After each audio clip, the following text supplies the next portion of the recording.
If ever there was a manufacturer that receives a disproportionate amount of criticism, it's Harley Davidson. We know all the old cliches: heavy, slow, doesn't handle, out of date, old-fashioned even, hardly dangerous. The list goes on.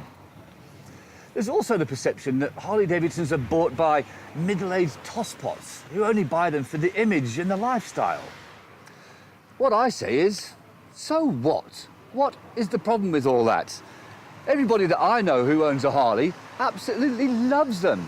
And I will say right here and right now, as an aging tosspot myself, that I actually love them as well. Mind you, when I was a kid, I also loved them. So that kind of, well, that puts that argument to bed, doesn't it?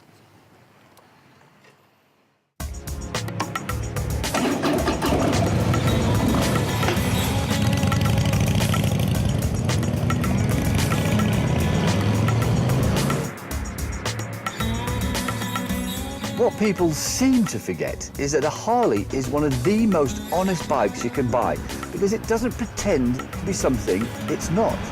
It doesn't apologise for being what it is, and in fact, it's staunchly proud of itself. It's as much a symbol of America as, well, the Stars and Stripes. And in an age where everything is becoming more and more homogenised and multicultural and PC, that's actually quite refreshing.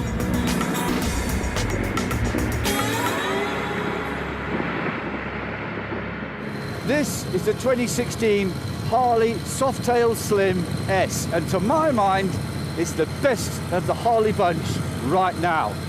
It's got a stonking 110 cubic inch SNS V-twin twin-cam motor, pushing out 80 brake horsepower, but more importantly, it's got a mountain of torque, enough to pull a Titanic off the seabed. And we all know, in this game, torque is king.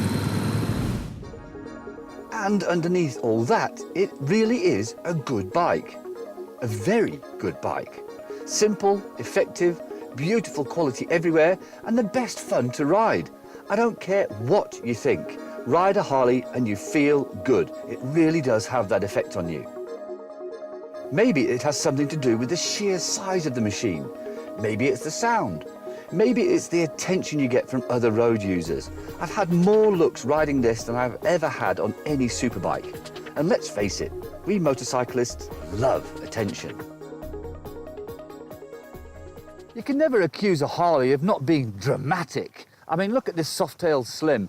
It's low, it's long, it's chunky, and it just oozes quality. The paint and what little chrome there is just so deep, you could almost dive into it. I have to say that it's probably one of the best looking Harleys in the catalogue at the moment.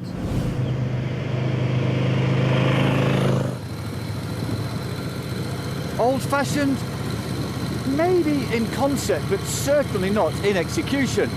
This twin-cam V-twin is as smooth as you could want an engine to be. It's still got bags of character. Final drive is by belt, and it comes with ABS as standard. The suspension, perfectly adequate. The ride comfort is very, very good, and everything just exudes a chunky, solid quality that you just don't find in other bikes.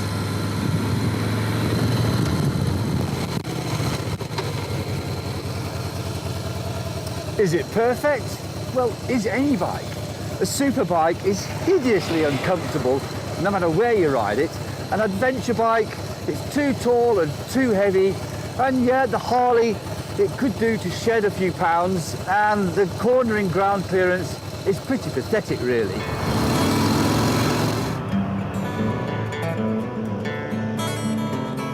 You can counter those arguments. Firstly, it wasn't conceived as a back lane scratcher, and with that weight comes almost unbreakable solidity. A Harley isn't going to disappear very fast.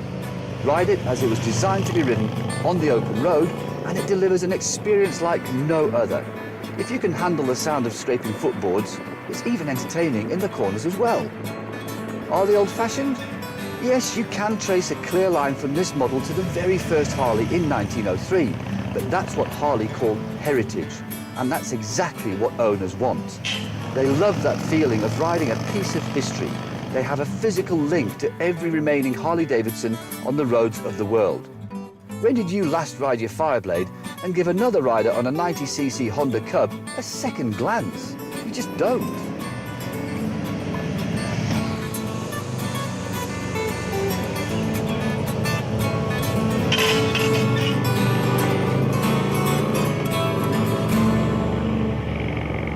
When you buy a Harley Davidson, you don't simply buy a motorcycle. One of the more welcome cliches is that you buy into a lifestyle. No other manufacturer, with the possible exception of BMW, has a more active owners club or does more to organise rides and events to involve those owners. However, whether you buy into that whole aspect of ownership doesn't really matter because the bike speaks for itself.